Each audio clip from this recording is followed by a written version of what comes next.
Hoş geldik. Hoş bulduk. Hoş bulduk. Kendi Mahşerin bir atlısı. Özgürcüğüm tebrikler. Senin Teşekkür defilen ederim. vesilesiyle buraya toplandık. Teşekkür ederim. Çok Bizi da mutlu oldum davet et- sizlerle birlikte olduğuma. Çok teşekkür ediyoruz. Asıl biz teşekkür ederiz. Hiçbirimiz selebriti değiliz. Ona rağmen bizi buraya topladın. Hepimizin toplam follower sayısı 10.000'i bulmaz. Ama yine de biz buradayız. İnşallah seyrederler, bilmiyoruz. Şu an yani 30 kişi mi izler, 40 kişi mi izler? Konuşacağımız her 50'yi konu belki bulursak daha üstesinde olacak. göreceğiz bakalım, bilmiyorum. 55'i bulursak bizi Beyti'ye yemeğe götüreceğine söz verdim. Söz verdim. Şöyle yapmak istiyorum. Önce bir koleksiyonunu çok hızlı geçmek istiyorum. Bize anlat, sonra başka Bıktık konular görmekten konuşalım. artık diyorsun. Yani çok gördük koleksiyonu, çok beğeniyoruz. Benim hazır giyim koleksiyonum her zaman yine benim kendi çizgimden kaymadım. Sadece mutlu olduğum ve beni bu koleksiyonda en mutlu eden şey uzun zamandır üzerinde düşündüğüm hazır giyimimi ben prêt à couture diye, hazır couture diye adlandırıyorum. Bu koleksiyonumda yaş grubumu ve koleksiyonun yaşını biraz daha geri çekebilme becerisine sahip olduğum için kendimi çok mutlu hissediyorum. Çünkü çok zor bir şeydi.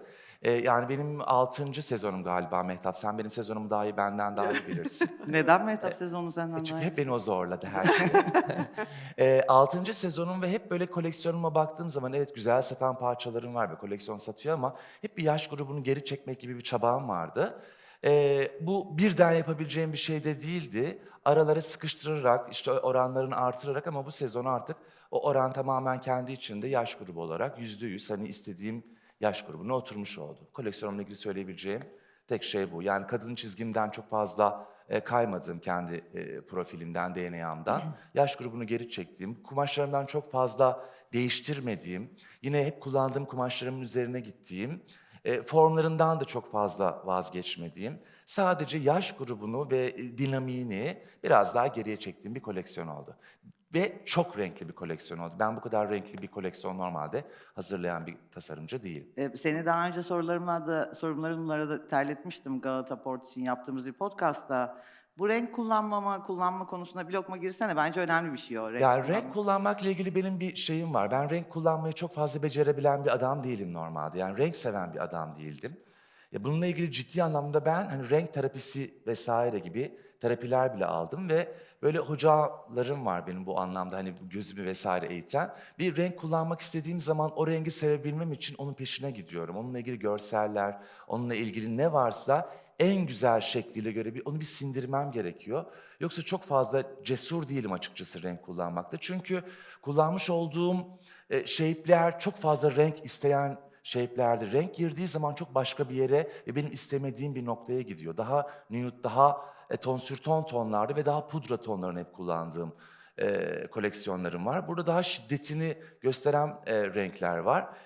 Yani renklerin şeyinde de daha önceki bir podcast'te de seninle konuşmuştuk. Renklerin bütün pantonesine baktığınız zaman aslında sonradan fark edip sonradan bana fark ettirilen bir şey oldu aslında. Gerçekten İstanbul'un yeşili ve İstanbul'un mavisi ve İstanbul'un pembesi ve İstanbul'un oranjı. Ve ben bunu bana bir arkadaşım görsellerle gösterdi. Evet öyleymiş, ben de bu şekilde ifade edebilirim diye aslında söyledim. Tesadüf ya da bilinçaltı ya da kolektif ne olduğunu bilmiyorum ama çıkan sonuçtan mutluyum. Bir koleksiyonu tur atıp soracağım herkese. Okey misin buna? Tabii sorabilirsin. Onun için buradayız Beğenmemiş de zaten. olabilirler bazı parçaları. İsterse söylesinler. Çünkü Sıkıyorsa söylesin. Tam onun gibi oldu. İsterse söylesinler. Çünkü bir tur bize burada bazı şeyler yaşattılar, paylaşmak istemiyoruz. Siz de ilk geldiğimizde buraya yok koleksiyonu illaki seyredeceksiniz, 3 kere koleksiyon seyredeceksiniz videoyu falan diye. Mehtap bazı kuplarda problem buldu. Yani bulmaz o. Yani şöyle ki neden biz Bulmaz mı? bizeyiz? Problem mi yoktur? Bulmaz mı, problem mi yoktur? Bulamaz. Problem yok. Problem bence de yoktur. Şöyle ki neden bizlerle birlikteyiz, hani birlikteyiz onu söyle bu mahşerin Evet, bizi atlısı. neden çağırdın hakikaten? Çünkü bu durumun, bu dijital platformun 6-7 ay boyunca Zoom'da yataktan bunun için kalkıp Zoom'a koşturduğumuz bir ekibiz. Yataktan kalkmak mı? Kalkmadan Zoom açtık. Yataktan Oldu. kalkamadığımız zamanlar oldu böyle. Gözümüzü Yani- açtık Zoom. En önemlisi Mehtap, yani benim her zaman iş anlamında sığınağım, danıştığım insan. Sen hep bu sürecin başından beri yanımda olan arkadaşımsın ve derneğimizin direktörüsün. Seda her zaman beni yüreklendiren ve arkamda duran. Yanımdaki eş başkanım ise benim gerçekten hani şarkılardaki yol arkadaşım yani. O konuya da gireceğiz birazcık. Öyle mi acaba? Bu konuya da gireceğiz. Konuşacak mıyız? Koleksiyon konuşacağız. Ben Hep şüphe. ben tarafsız olarak çünkü yani tasarım yani arkadaşlarım biliyorum ama önce Seda'ya sorsak mı hani? Tabii, çok Koleksiyon nasıl sevinirim. olur? Bence de Seda. Ya ben aslında Özgür, biliyorsun ben de renk insanı değilim. Hani Evet. daha böyle net renklerdeyim. Hep Evet. siyah, beyaz gibi. Ama senin bu cesaretini sevdim. Belki de biraz hani İstanbul'un yeşilini özlediğimizden de olabilir. En çok da böyle gerçekten bu yeşil kullanımını çok sevdim koleksiyonda farklı olarak. Ama bir de şeyi hoşuma gitti. Yani şimdi gece elbisesi çok zor bir mesele. Çok. Gerçekten farklılaştırmak zor, modernleştirmek zor, güne uyarlamak zor. Hani bence bu koleksiyonda sen onu yapmayı çok iyi becermişsin. Özellikle bu gömlekle beraber o akışkan elbise, etekleri kullanman, bu ikili kombinasyonlar benim ekstra hoşuma gitti.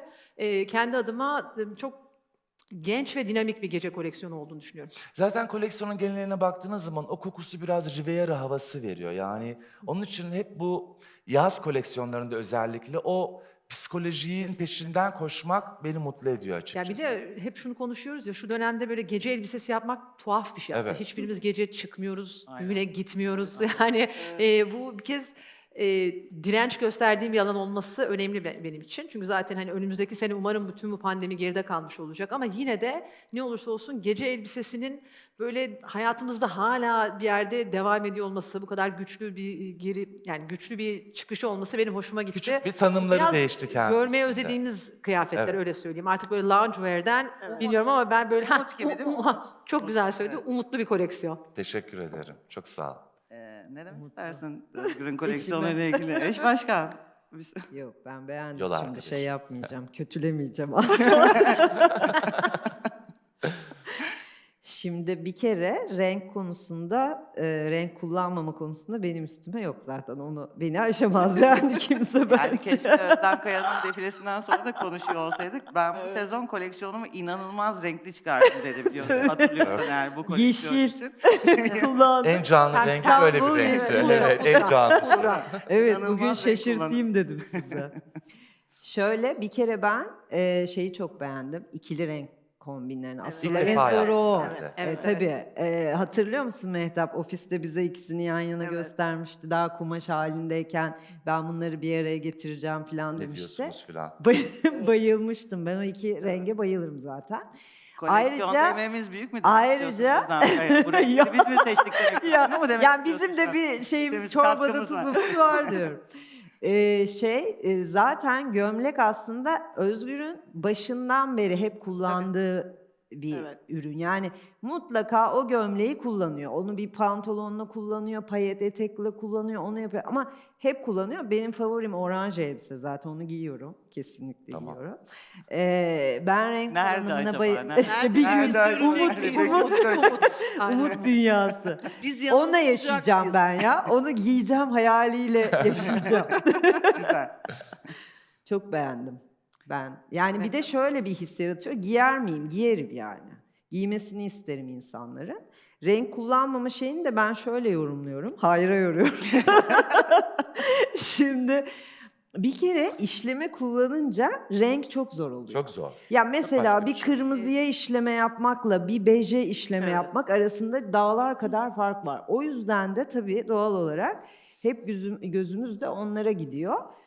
Ama sonuçta Özgür kullandığı her renk İşlemeli renk, çok renkli işlemelerde Oryantale yani dönüyor. işlemesi Evet, yoğun oryantale olan dönüyor. bir modelde renk kullandığın zaman o modelin çok enteresan bir kupu ya da başka bir söylemi olması lazım. Yoksa çok istemediğin başka noktalara Başka yere gidebiliyor. Evet. Katılıyorum.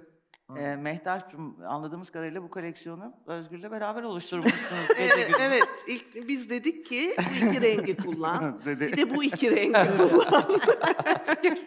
Siyah şey, beyaz önerdiler. Biz de Bazı, kalemizle. bazı noktalarda seni hiç sevmediğini biliyorum. Poplin kullan diye önermişsin. O yani yapamayacağım demiş. Şimdi ilk başta gömlek de yapacağım dedi ama böyle öyle bir söylüyor ki yapacağım yani yapıyorum falan.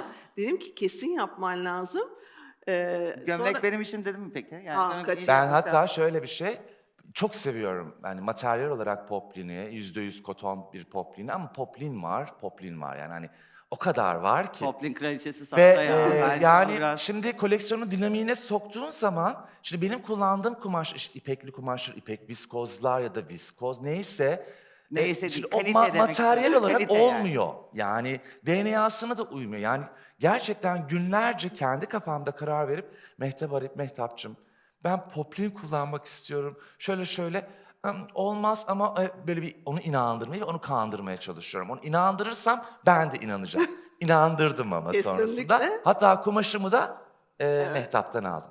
Ne diyorsun? Tabii. Evet. Biz Bizim bak bunları ilişkilerimiz öyle. bilmiyoruz. Bunlar gece gece oluyor şey. Helal. Çok Ben güzel. biliyorum. Bu şekilde ilerliyor. Ben biliyorum, şahit oldum. Ya ben Biraz hakikaten çileli bu koleksiyonun tüm oluşumunu anlatır mısın? şöyle yaptım ben bu koleksiyonda. Yok hakikaten böyle ara ara zaten böyle paslaşırız, göndeririz birbirimize modelleri. Buna ne diyorsun, şuna ne diyorsun falan. Ben başından itibaren yani koleksiyonun dinamiğini de anladığım kadarıyla gömlek yapacağım dedi. Üstüne poplin yapsam deyince dedim ki kesin yapman lazım. Çünkü bu koleksiyon bunu çok rahat kaldıracak bir koleksiyon. Ya ben de çok beğendim koleksiyonu. Hani ona gerçekten yani burada hani şimdi buraya toplandık onun için de beğendik demiyorum Yok gerçekten. evet. Gömeniz de Çünkü- yani o yüzden işte. Ha, evet. Beğenmediklerimizi Ama söyle- hayır şöyle bir şey var. Birincisi burada aslında çok cesur bir karar aldı Özgür. Yani çok enteresan bir zamanda DNA'sıyla oynayacağım ben koleksiyonun dedi. Ve böyle bir koleksiyon çıkardı. Bence bunun için bir defa bir alkış. Çünkü kolay bir şey değil. Özellikle belirsizlik anında önümüzde ne olacak, bu sezonu nasıl satışa çıkaracağız mı, çıkaramayacağız Aynen. mı? Almak isteyen olacak mı? Mağazasını kapatanlar, işte açmayacağım diyenler falan. Dolayısıyla çok cesur bir karardı bence. Ama her zamanki gibi alnının akıyla Zaten çıktı. o kararı almak, hani oturup da çizim yapmak vesaire bizim için o kadar kolay şeyler ki gerçekten. Yarım günlük bir iş benim için bir koleksiyon hazırlamak. Esas Ama o kürasyon kararı bence. almak, belirlemek, ne yapacağını bilmenin kararını oturtturmak bu işin zaten %90'ına oturuyor ki hazır giyim koleksiyonu benim markamı ayakta tutan ve markama değer katan en önemli şey. Hani ben normalde couture'la ilerleyen bir tasarımcıyım. Hala devam ediyorum. Ama beni devam ettirebilecek en önemli bir alacağın her karar orada kullanacağın elinin bolluğu ya da azlığı ya da miktarı o kadar önemli ki couture'da öyle bir şey yok. İstediğin hikayeyi istediğin gibi davranabilirsin. Kimseye hesap vermek zorunda değilsin çünkü. Ama bu benim işte, dünyada belli noktalarda, önemli noktalarda satıyor Banu ama her seferinde beğeni almak zorundasın Evet. ve satmak zorundasın. Bu endişeler insanın saçını beyazlatan en önemli noktalar. Bu bence. süreçte herkesin saçı beyaz. Herkes kesinlikle. Yani bunun gerçekten bir sirk değil, bunun gerçekten o noktada o işe girdiğin zaman istihdamını, her şeyini düşünmek zorundasın. Yeterince Özgür övdüysek. Özlemek Okey geçelim. miyiz? Okey miyiz? Özgür övmek konusunda bence ederim. okeyiz. Bence okeyiz. Birazcık da yani biz hepimiz Moda Haftası'nın en başından beri varız. Seda mümkün olduğunca Sonradan. uzağında durmaya çalıştı. Birazcık da Seda'nın bu Moda Haftası'yla beraber hayatını nasıl kararttığımızı Dinleyelim. dinlemek isterim ben. Tamamen bu süreçten Bu- şu bu- bu ekip olarak, bu dörtlü ekip- sorumlu. Evet. Doğru söyle, bizi Bizim hala evet. seviyor musun Seda? Seviyorum ama Cuma günü bir daha konuşalım. Şimdi gerçekten aslında şöyle dijital moda haftası yapacağız dedik. Böyle söylemesi kolay, yapması zor bir şeymiş. Biz Çok. bunu Çok. hep beraber bunu Kesinlikle. öğrendik. Hatta bu sabah Özgür'e bir uğradım. Şöyle bir şey dedim. Ya dedi eskiden dedi en azından dedi bir günde fiziksel yapıyorduk, bitiyordu. Kötü mü iyi mi hiçbir şey anlamadan bitiyordu. Evet, kesin. Evet. Kesin. Sonuçta gerçekten öyle. Yani Evet. birileri geliyor, bir şeyler izliyor. Sonrasında hani takip etmesi o. Dijitalde öyle değil. Böyle apaçık her şey. Evet. Gerçekten bir önce prodüksiyon süreci var bu işin. Daha sonra bunun yayınlanması, işte gerekli kitlelere ulaşması, doğru insanlara Aynen. ulaşması. Bu bildiğiniz çok büyük bir iş. Yani burada aslında çok büyük bir takım işi. O yüzden hani evet benim üzerime bazı konular atıldı ama Profesyonel olarak. Evet, profesyonel ama olarak bence attık. şu anda Çok da- güzel ama- attık. Ama çok güzel. attık ama niye attık? Ama niye? Bir Bir de onu onu sor. sor Seda. Bir nedeni var. Neyse, Yalnız şu an böyle Seda doldu bugün bu programda bizden hesap soracak gibi bir şey hissediyorum. yok yok. Yani dediğim gibi kolay bir süreç değil. Bir de deneyip yanılıyoruz. Yani aslında dijitalin bir de güzel bir şey var. Hatanı çok çabuk da görüyorsun. Yani Evet, bence bu süreçte evet. hatalarımız kesinlikle oldu. Olmaya da devam edecek ama en Kesinlikle. azından neyin olup neyin olmadığını, neyin çalıştığını çok iyi anladık. Evet. Bir de bir farkı, yani bunu da söylemek lazım herkesin anlaması için. Gerçekten dijitalde normalde biz bir fiziksel moda haftası yapıldığında bir takım insanlar davet ediliyor. Yurt dışındaki kişiler geliyor. İstediğiniz kişiler geliyor, gelmiyor. Bu ayrı bir konu ama en azından bir fiziksel temas var. Burada ise bütün mesele bu yaptığınız içeriği başka, yani uluslararası platformlarda doğru kişilerle buluşturabilmek. Bu bence herhalde yaptığımız işin en zoruydu. Evet. Burada da güzel işler yaptık. Bence Bence biz de. yani Övemiyorum. yaptık. Sen söyle. Vallahi çok güzel işler yaptık. Şöyle bir şey oldu. Evet. Biz başladığımızda daha bu dijital moda haftaları Başlamamıştı. Evet. Evet. Hiçbir Evet. şey de Oradan bilmiyordu. Gerçekten herkes böyle hani el yordamıyla yordamı. bu çalışma. Stratejilerin açıklamalarını bekliyorduk Stratejiler insanların. açıklamalarını Evet, bekliyorduk. evet, Hiç daha evet. dijital moda haftaları olmamıştı.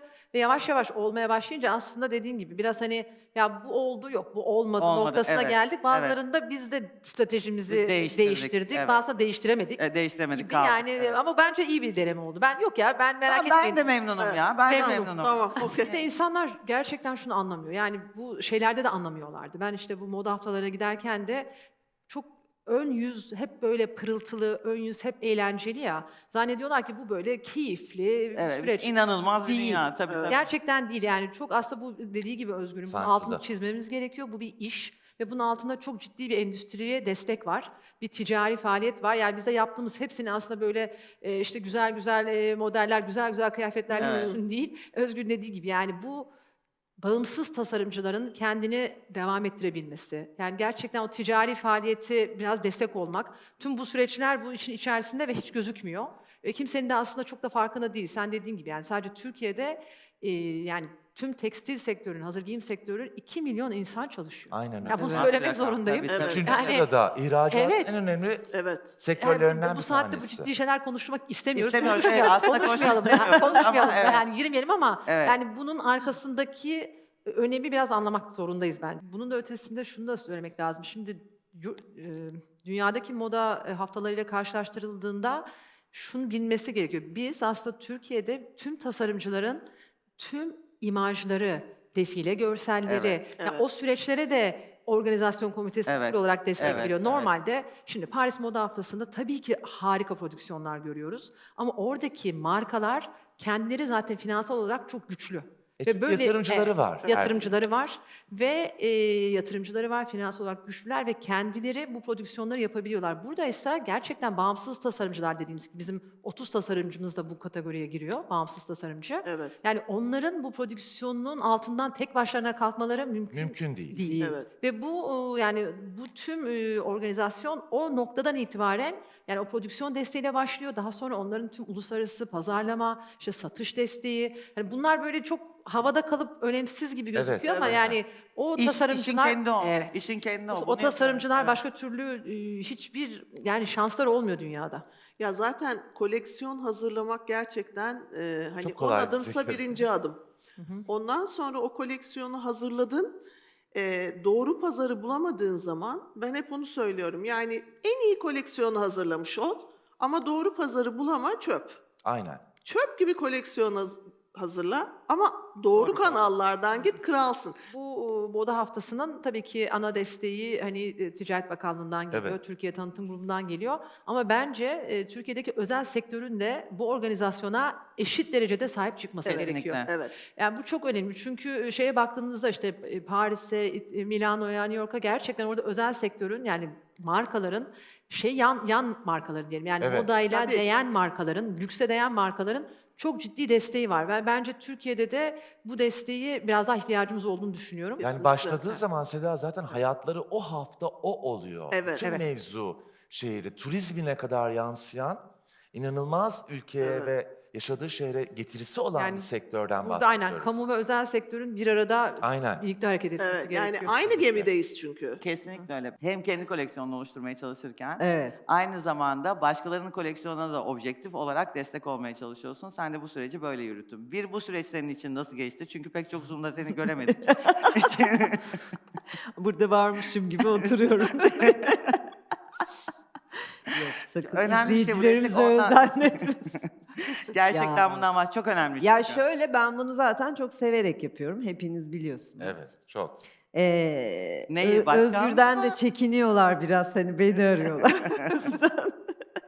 Ya şöyle, tabii ki yani o benim hassas noktalarımdan bir tanesi. Çünkü böyle hem yardım etmeyi seviyorum, hem insanları bir araya getirmeyi seviyorum. Bir de nedense hep o bilgiler bende böyle bir dikkat ediyorum, birikiyor yani. Bir usta işini kaybetmiş, onu bir yere yerleştirmem lazım falan. İnanılmaz. Şurada şu kumaş var. Herkeste burada başka bir bilmem ne yetenek var. Görüyor musunuz? Kesinlikle. Ondan İnanılmaz. sonra onu birleştiriyorum. Yani Herkesin insanlar yapabileceği da bir şey. hakikaten Vallahi mutlu değil. olsunlar. Tabii ki genç tasarımcılara zaten destek olmak bizim en önemsediğimiz şeylerden biri. istediğimiz şey. En Evet, yani yaptığımız. en sevdiğimiz. Hatta sonrasında işte videoları çıkınca onları gönderiyorlar, bakıyoruz foto. Yani sadece o dikmekle veya işte oluşturmakla bitmiyor. Ama bu bir kere çok mutluluk verici, birincisi. İkincisi, yani belki de bunun devamlılığını, sürdürülebilirliğini sağlamak da gerekiyor. Yani hani o kopukluk olmasın tasarımcılar arasında, hep aslında o şeyi hissedelim. Evet. Birlikteliği, çünkü ben onu daha çok hissediyorum. Yani daha böyle birlikteyiz Yani ve kişisel birbirimize olarak çok sahip besleniyorsun çıkıyoruz. Aslında. Aynen. Aynen. Yalnız. Pardon, Ama biz biriz ya. Pardon. öyle görüyorsun. O çok önemli. Bence o kopukluk ya yine tabii ki sorunlar oluyor. Yine tabii ki ufak tefek şeyler oluyor. Ufak tefek diyorum. Çünkü halloluyor hepsi sonunda bir Tabii ki şekilde. moda haftalarında Tabii ki yani. dedikoduları Evet, var. klasik olmaz. Olabiliyor tabii Polis yani. dedikoduları var. Şey gibi, kamera arkasında. Ona ayrı bir program yapıyoruz. Aynen. İzin vermiyorlar şu anda bunu konuşmamıza. Ve burada aslında gerçekten şey o kadar önemli ki, burada aldıkları bir sipariş bile Kesinlikle. ya da alabilecekleri bu ihtimal bile, yani o kadar motivasyon veriyor ki yeni tasarımcıya. Gerçekten onu kamçılıyor. Çünkü bizim en büyük motivasyonumuz satmak yani. Buluşturduğunu En görüyoruz sevdiğimiz yani. şey yani, satalım ve yenisini yapalım. Satalım, yenisini yapalım. Kendimizi daha aşalım. Yukarı çekelim. Biz de yani bunu hakikaten çok çok severek yapıyorum ve umarım da böyle devam eder. Çünkü onlar da bunu görünce aslında şey yapıyorlar. Onlar da birbirleriyle iletişim halinde oluyorlar. Yani o ona bir şey soruyor, ondan yardım istiyor. Bu aslında biraz örnek oluyor. Ben ona da seviniyorum. Buna devam. Son soru kapatıyorum. Sence kendi koleksiyonunda bestseller'ın hangi ürünü? Ee, Yeni şampanya koleksiyon. Evet, rengi, yeni koleksiyon. şampanya rengi ceketim. Neden? Kendi Önemli koleksiyonum. bir bilgi değil ben şu an. Ben çok şimdi beğeniyorum. bunu özellikle tabii ki söyledim. Ya beğeniyorum. Ya niyeyse o aklıma geldi. Özgür, sence hangi parçan Benim en iyi kendi sat- koleksiyonumda kendi değil mi? koleksiyonunda? Benim koleksiyonumdaki hepsi benim bebeklerim. Yani final parçam gerçekten benim ruhumu yansıtan bir parça. Yani Onu demedim. En çok sence hangisi satar dedim. Burada şey konuşuyoruz. Benim koleksiyonumun en çok satacağını düşündüğüm parçam bence bilmiyorum ya. Ya Vallahi. bej büstiyerli şey, mavi etekli olan bence. Hiç bilmiyorum. Hepsi Bence güzel o. sipariş Ben gibi. öyle Renk Teşekkür olan değil mi? Ya Bejli galiba ve mavi mavili olan. uçuşan elbisemi çok seviyorum ruhunu. Ha, o da çok toparlıyorum. güzel, evet. Sence ne? Sen kendi koleksiyonunda bestseller'ın? Vallahi benimki de beyaz gömlekli. İnanmaz. Şaşırtıcı bir İnanmaz. Evet, böyle iğne oyası kullandık biz bu sezon. Öyle bir beyaz gömleğimiz var. Altında da poplini kapitone yapmıştık. Ondan bir eteğimiz var.